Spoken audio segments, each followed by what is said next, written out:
Buenos días, yo les voy a hablar sobre la fibra óptica. Antes de explicar directamente qué es la fibra óptica, es conveniente resaltar ciertos aspectos básicos de óptica. La luz se mueve a la velocidad de la luz en el vacío, sin embargo, cuando se propaga por cualquier otro medio, la velocidad es menor. Así, cuando la luz pasa de propagarse por un cierto medio a propagarse por otro determinado medio, su velocidad cambia, sufriendo además efectos de reflexión. La luz rebota en cambio de medio, como la luz reflejada en los cristales, y de refracción. La luz, además de cambiar el módulo de su velocidad, cambia de dirección de propagación. Por eso vemos una cuchara como doblada cuando está en un vaso de agua. La dirección de donde nos viene la luz es la parte que está en el aire, no es la misma que la que está metida en el agua. Dependiendo de la velocidad con que se propague la luz en un medio material, se le asigna un índice de refracción n, en un número deducido de dividir la velocidad de la luz en el vacío en la velocidad de la luz en dicho medio. Los efectos de refracción que se da en la frontera entre dos medios depende de su índice de refracción. Reflexión de la luz. La reflexión ocurre cuando los rayos de la luz que inciden en una superficie chocan en ella, se desvían y regresan al medio que salieron formando un ángulo igual al de la luz incidente, muy distinto a la refracción. Es el cambio de dirección, es el medio que experimenta un rayo luminoso al incidir oblicuamente sobre una superficie. La reflexión de la luz hace posible que veamos objetos que no emiten la luz propia. Elementos de la reflexión.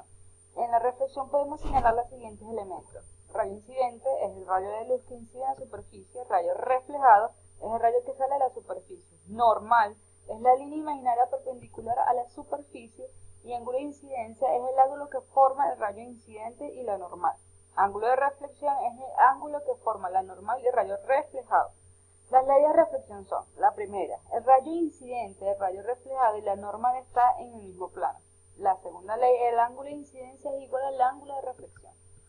Tenemos varios tipos de reflexiones. Una de ellas es especular, que se produce si la superficie que genera reflejo es lisa, lo que hace que los rayos que se reflejen sean paralelos al incidente. Esta es la reflexión que se desarrolla como un espejo, por ejemplo. La reflexión difusa, en cambio, ocurre cuando la imagen no logra conservarse, aun así se puede reflejar la energía. Cuando esto ocurre, los rayos reflejados no resultan paralelos a los incidentes, ya que la superficie que refleja tiene irregularidades. Lo que se ve, por lo tanto, no es la imagen, sino una iluminación de la superficie. Es decir, en este caso concreto, lo que sucede es que al no ser paralelos entre sí los rayos que se reflejan sobre la superficie irregular, lo que tengamos ante nuestros ojos sea una imagen totalmente borrosa. Si la superficie de separación se halla entre un medio conductor y otro dieléctrico, o si ambos medios son dieléctricos. Por otra parte, la fase de la onda que se refleja es posible que se invierta. El fenómeno de la reflexión interna total, por último, tiene lugar en los casos que el rayo atraviesa un medio que tiene un índice de refracción que es más grande que el del medio en que se halla, por lo que el rayo se retracta sin poder atravesar la superficie que existe entre los medios y se refleja su totalidad.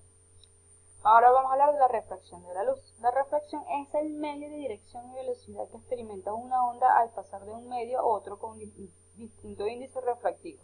Solo se produce si la onda incide oblicuamente sobre la superficie de separación de los dos medios y si estos índices de refracción distintos, la refracción se origina en el cambio de velocidad de propagación de la onda señalada. Los rayos de luz que cambian la dirección se llaman rayos refractados, por lo que podemos visualizar.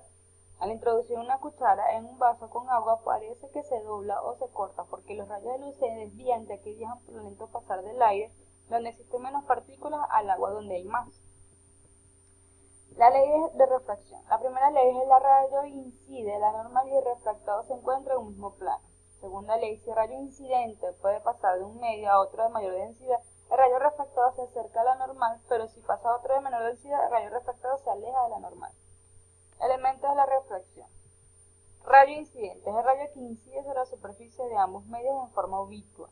Rayo refractado es el rayo que atraviesa el medio y cambia su dirección de velocidad.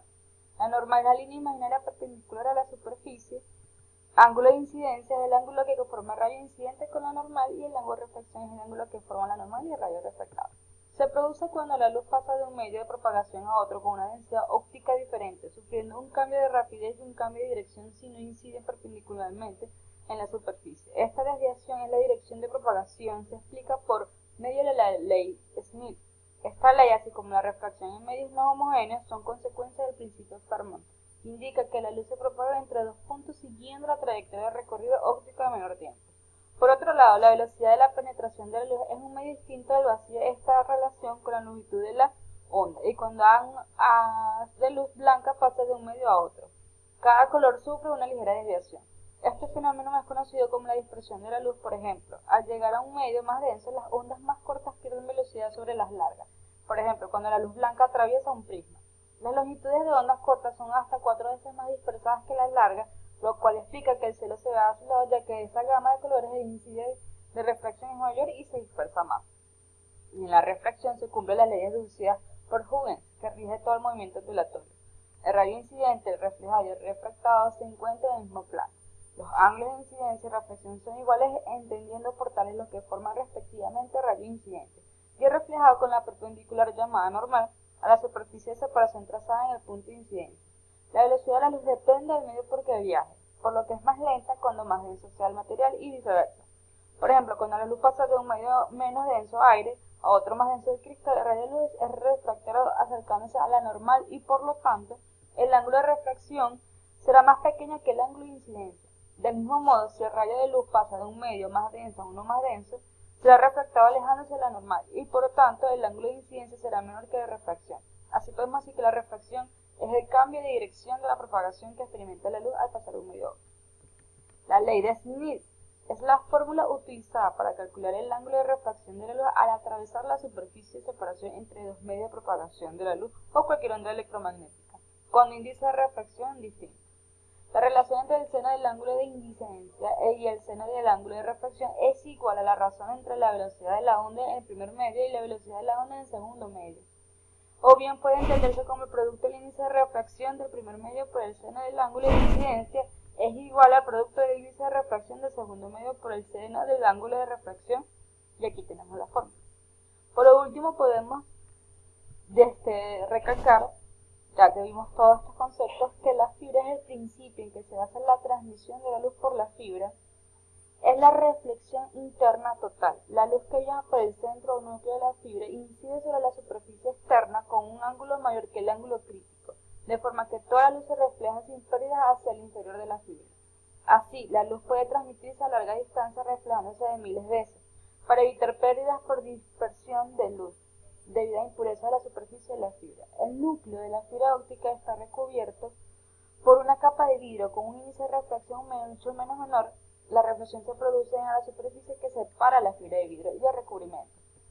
Concluimos, pues, diciendo que la fibra óptica consiste en una guía de luz con materiales mucho mejores que los anteriores en varios aspectos. A esto le podemos añadir que en la fibra óptica la señal no se atenúa tanto como en el cobre, ya que en las fibras no se pierde información por refracción o dispersión de luz, consiguiéndose así buenos rendimientos en el cobre. Sin embargo, las señales se van atenuando por la resistencia del material o la propagación de las ondas electromagnéticas de forma mayor. Además, se puede emitir a la vez por el cable varias señales diferentes con distintas frecuencias distintas, lo que en la telefonía se llama unir o multiplexar distintas conversaciones eléctricas. También se puede usar la fibra óptica para transmitir luz directamente y otro tipo de ventajas en las que no entraré en detalle. Esto es todo, muchas gracias.